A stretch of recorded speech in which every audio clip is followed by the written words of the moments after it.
Today I'd like to talk about, there's been nothing but royal baby over the last couple of days, so I don't want to really talk about that all that much. I might mention it in passing.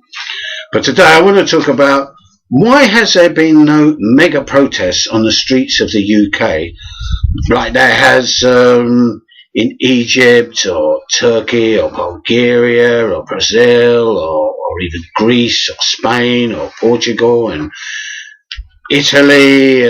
I could just name just about every country in the world and the whole loads of countries in the EU. Bulgaria being one I had mentioned previously, I believe, but has now become far more militant. Originally starting off about the price of energy, gas, electricity and so on, but now has sort of spread about corruption and nepotism and the basic arrogance of the government. So I've been looking at just a few things that have happened over the last few weeks, which in other countries would probably have had millions of people out on the streets. Each one of these, obviously they are unique, but put together, it would create an overwhelming tidal wave of discontent, and we've got plenty to be discontented about in this country.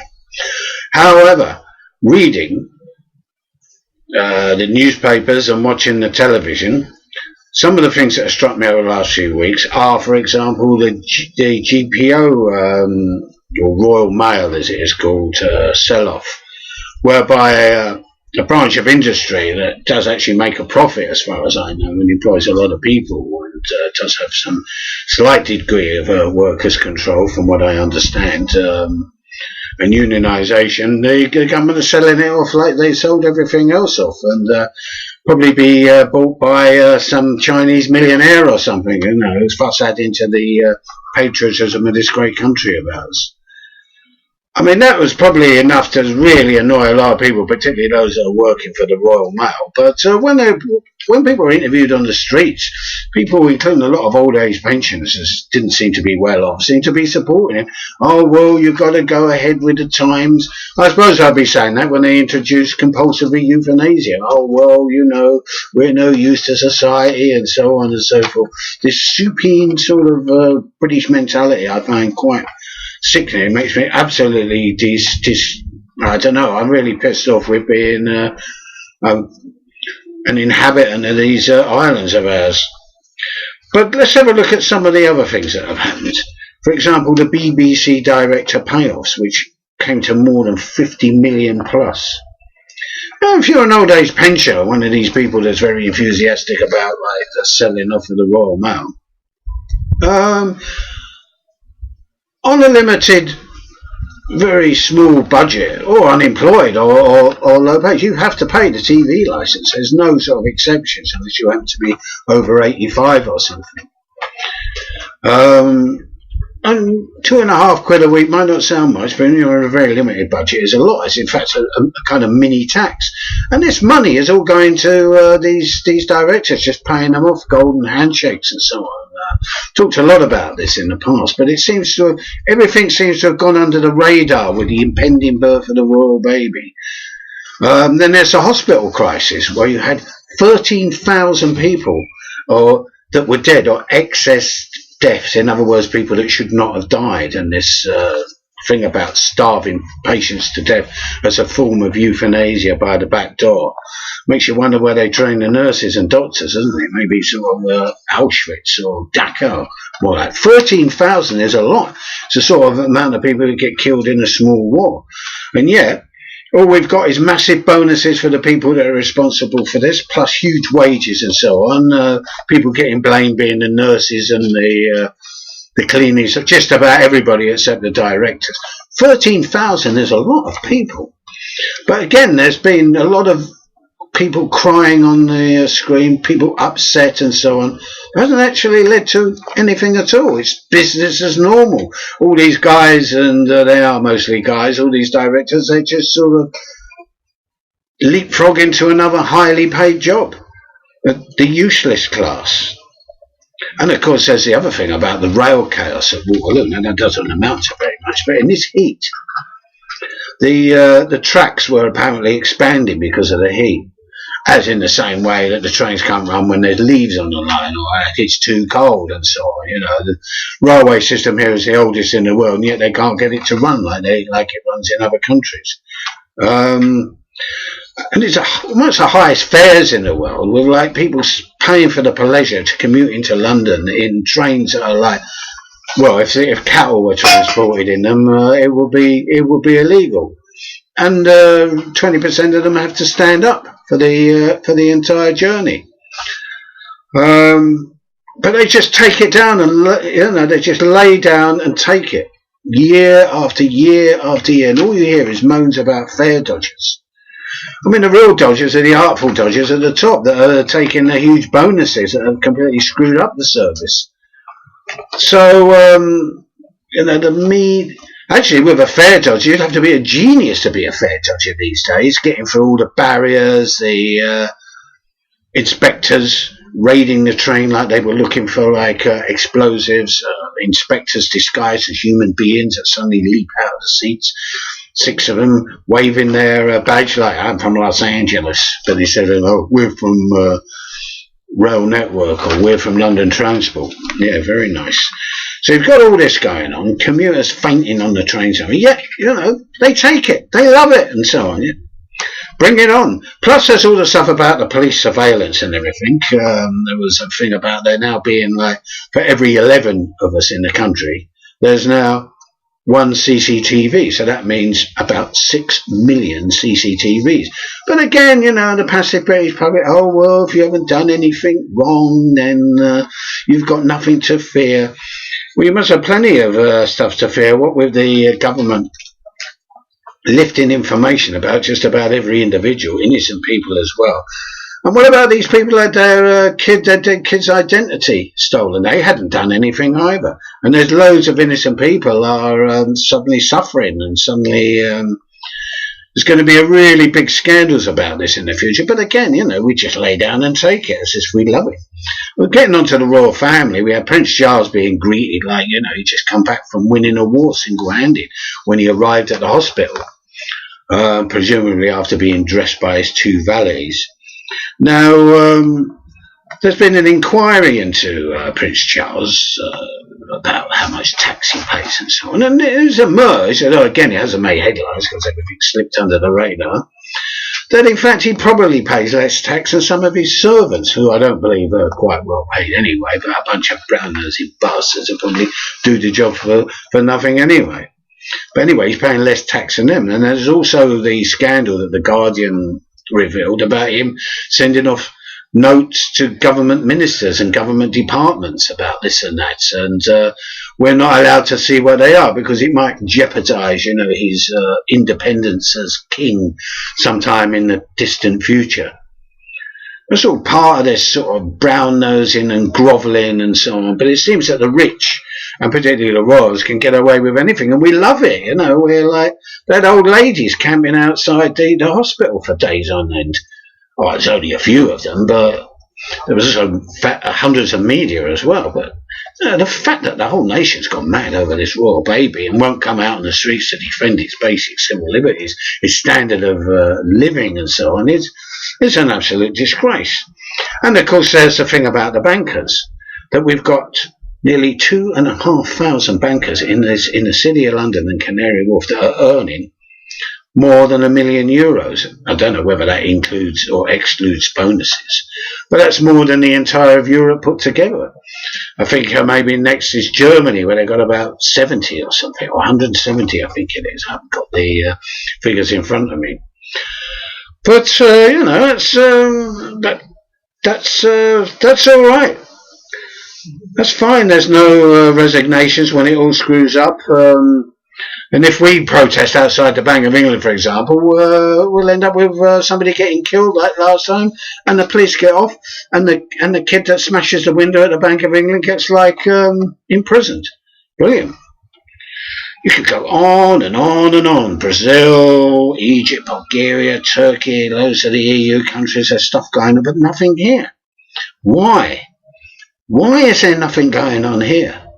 I mean, even if you were like part of the ruling class, you surely we'd be kind of curious as to why nothing was going on here. I found it quite sickening. I mean, for example, we had the social security cuts and the bedroom tax, and a lot. I think the reason we haven't had a revolution is because a lot of, or an uprising, or if something like that's happened in Brazil, is because a lot of the population are so stupid they go along with it, particularly low-paid workers, and particularly even people on the dole. It's actually amazing, isn't it? It's actually fantastic, but it's true. The nearest I can compare it to other countries is like people living in cardboard boxes, thinking that an improvement in Medicare would be like the introduction of Bolsheviks, the United States Bolshevism, the United States of America. There's also the Tory party attempting to rebrand itself the party of the working class. Oh, well, we gave artisans a vote, in 1840 or whenever it was. And we do represent, the interests of the hard-working, aspiring people of this country, and that includes the working class. I mean, obviously, it's a big joke. But the fact that they could actually posit this thing must mean that there are millions of working class people that not only vote Conservative but go along with the whole show. It's an absolute disgrace. But there you are. Why is it? Maybe it's because we've had more deference in this country. Maybe we've got the longest unbroken ruling class in the whole of the world.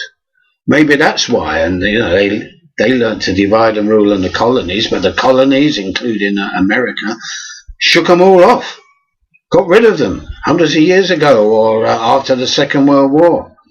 We've hardly got any colonies. A few guano-splattered rocks in the Antarctic and stuff like that. We haven't really got any colonies at all because they got rid of us. They got rid of our system, although strangely enough, I mean, there are 24 Commonwealth countries that have the Queen as head of state. That I can't understand either. Maybe that's a kind of hangover from the deference. We've also got like millionaires swarming into London. There's more millionaires in London than there is in any other country in the world, except there's more billionaires in New York than there is in London. But we're hoping to overtake them in the number of billionaires. Why is this? Why are these people moving into London? Because it's safe. Because they know there's going to be no revolution in this country. Or so they think.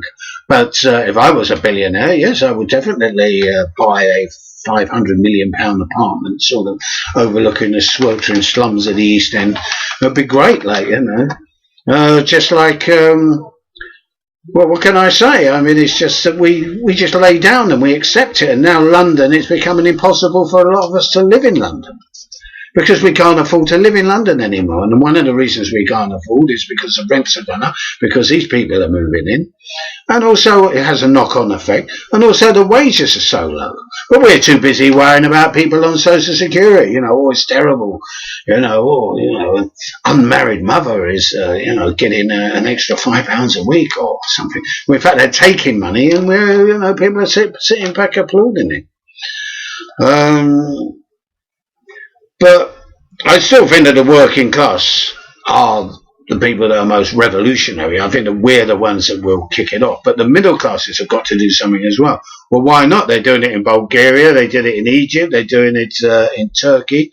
They're doing it in Brazil and Bulgaria. Why not here? What's the matter with the middle classes here? I know that they've got no revolutionary tradition, but they're being screwed as well. They're being haven't had wage rises of any significance over the last 10 years. Inflation is biting into them. They're finding it difficult to survive. There's a lot of job insecurity. A lot of their jobs have become sort of low status. They have no job security or anything. And yet, the mugs sit there and take it, reading their Daily Mail as they go, as the working class reads its Sun, and the middle classes read their Daily Mail on their commute. And I think the Daily Mail does, to an effect, well, to an extent, it really does reflect their ideas. But they've got to break out of this, because otherwise we're just going to continue like this. It's going to continue with royal babies and, King Charles and then King William and then King George. It's just going to go on and on and on forever, like some sort of Hindu cycle of life and death or something. You know, and it might be good for those on top, but it's not good for anybody else and those of us at the bottom. Now, we've had this thing of people actually want to work for nothing. And bosses love it. They're really close. Love it. Oh, we're all like, we all want to work for nothing. Work for nothing. You know, are we going to be sort of fighting each other for jobs that don't pay any money? Is this what they want? Well, with our mentality, that's the way it's going to be. I mean, obviously, we're complaining all about these Bulgarians and Romanians and Polish that are coming over. Well, we don't want to do the work; they want to do it. I don't see what the problem is. You know, we should welcome these people coming over. And I mean, these people, at least like some of the Polish, are political. I mean, it's quite disgusting that there's no sort of any kind of syndicalist paper in the building trade, which is the only burgeoning trade really in London at the moment, unless you consider drug dealing, prostitution and banking and various other things like that as legitimate trades. Well, I would consider drug dealing and prostitution a legitimate trade, particularly over banking. But anyway, I don't want to go into that, but I'm just saying that, like, they have a syndicalist paper, some of the Polish anarchists over here, which is distributed on the building sites. Well, where's the British syndicalist paper? They're all sitting back reading the Sun. They're all complaining about, like, all these immigrants taking their jobs and everything. It's absolutely disgusting. I'll tell you what this reminds me of. This situation in time right now reminds me of the mid-70s. And I have that mid-70s feeling. People really sort of conservative, really backward in their thinking. Well, things have come on, particularly about sexual liberation and gay marriage and things like that, if you consider that coming on. And, you know, there's a lot less racism than what there was. Or should I say it's more diverted towards Asian people or Muslims in inverted commas. You know, it's just about the same as the old-fashioned Paki bashing that they used to have. But, yeah, and it's been displaced towards East Europeans, and of course blacks are always discriminated against by the bosses, by the police, by the state. Like, you know, just having a black skin makes you a criminal, makes you an outcast in this country. So that hasn't changed, really. As I said, it's like very frustrating, but it's unlike the mid-70s. We haven't got a massive, strong trade union movement that can bring down governments and so on. We haven't got any big industries anymore. Trade unions have shrunk to about 6 million and shrinking almost by the day. They're completely like toothless bulldogs. It's the best way to describe them. They have no power. They've got nothing. They're absolutely useless. I mean, they were like that in the 70s, but now they're even more useless. So why aren't people out on the streets? I haven't got an answer for it. I could say, yes, we've got an abnormally large middle class, so therefore they're quite content and identified with the system. But then again, there is a lot of dissatisfied middle classes, but they're not coming out. We've also still got a working class, but I don't regard the working class at the point of production is a point where it's at its most conservative, I think, and I don't think revolution or anything's going to come out of any industrial struggle or anything like that, simply because we really haven't got any industry, and all work, everybody's individualised, so there's no sort of common struggle against the boss. And strikes are rare, whether they're official or unofficial, completely rare. And people are scared, and they haven't got the bottle anymore, you know? It's disgusting. And it's their fault as well. They've sat down and they've allowed this to happen. The state couldn't get away, the government couldn't get away with what it gets away with if there was resistance, if people came out on the streets. And that, of course, is the only answer. We've got to come out on the streets. But how are we going to come out on the streets? What on earth is going to get us out on the streets? The police tasered someone to death the other day up north. I think it was in Manchester somewhere. He was an ordinary guy. He was white. He had a job in an ice cream factory. He was working 7 days a week. Well, we got a bit of a heat wave, so there's an opportunity for, get a bit of overtime. He was tasered by the police and killed. But They interviewed people in his street, people that knew him, and they were all very upset about it and saying he was a really nice guy and everything. He wasn't a wild-eyed maniac waving a machete about or anything like that. I don't even know the reason it happened. But he was brutally slain by the police. And where were the riots? Where were the protests? Have we become so degenerate that the police can kill somebody completely innocent that hasn't done anything, that's not even on a demonstration or going mad or something like that, and everybody just sits back and takes it? Oh, well, it's really bad, but what can we do about it?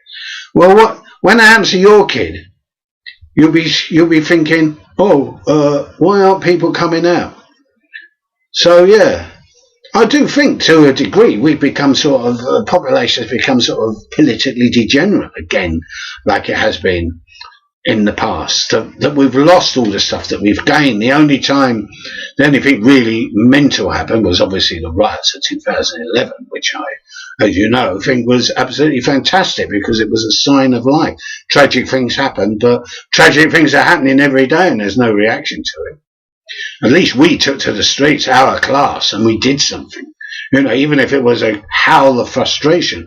I would prefer millions of people to take to the streets like they have in Brazil. To set up a dialogue, to just get us talking to each other face to face on the streets, to get rid of our inhibitions, maybe bring the middle classes together, or some of the middle class together with some of the working classes. Perhaps we could create a new movement. Perhaps something new could happen. It certainly won't come out of the trade unions, the Labour Party, the left, or the anarchist movement. It's got to happen spontaneously. But where? When? Why? That is the question. The big why. Why hasn't it happened? And I've got no explanation for it. I think all I can do is really to say that we must raise this question as to why we haven't got a big spontaneous movement in the streets, because we certainly have a reason, or many reasons, to have this. It's not as though we're all living in, we're all taking 35,000 quid a week and the rents are only 100 quid a week and we're all having 2 or 3 foreign holidays a week and so on. People are hungry. Old age pensioners can't heat their flat. People can't feed their kids. The middle classes are worried about they won't be able to pay their mortgages anymore. The value of money is decreasing, even though they say that there's very little inflation.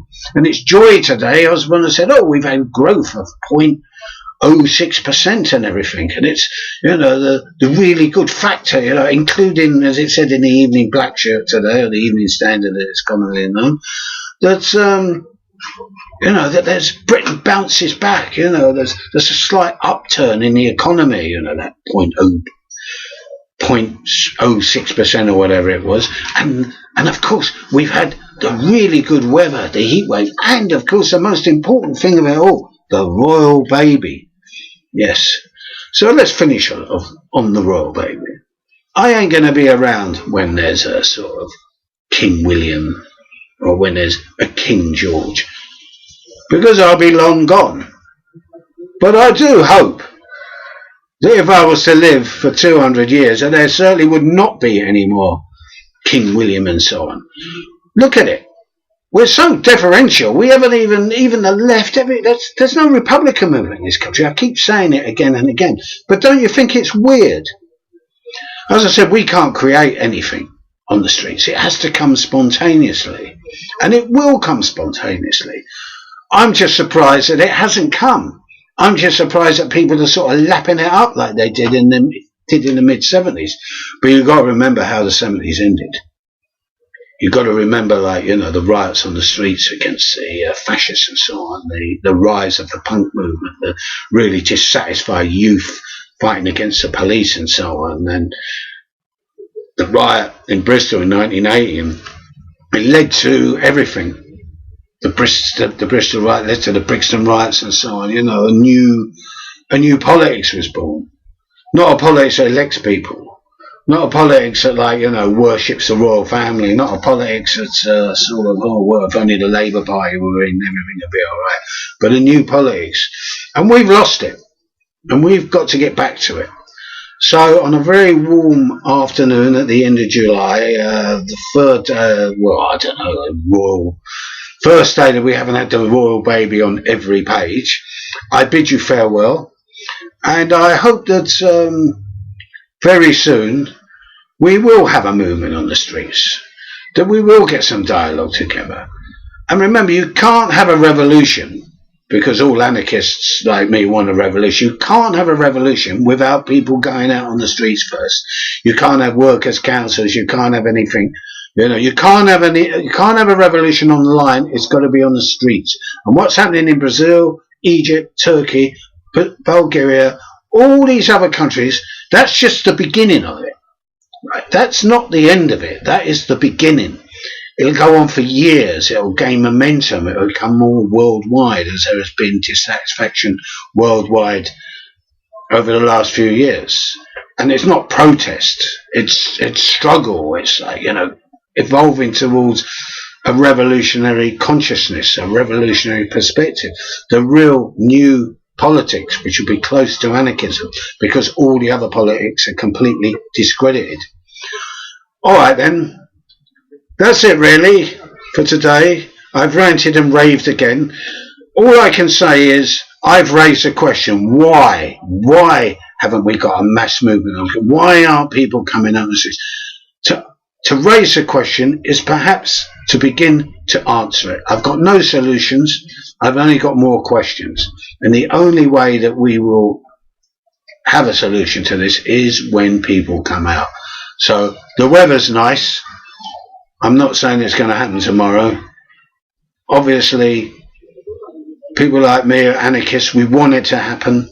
And people always accuse us of mistaking the 6th month or the 5th month of pregnancy for imminent birth. And that is something that maybe we do suffer, but we're not mystical. We're not soothsayers. We haven't got crystal balls. But good heavens. A pregnancy that's lasted in this country for about 150 years. I mean, there's something definitely wrong there, folks. So on that happy note, I bid you good night, and I will return very soon with other subjects, probably relating to this country, which is the where things have to happen, if anything is going to really happen.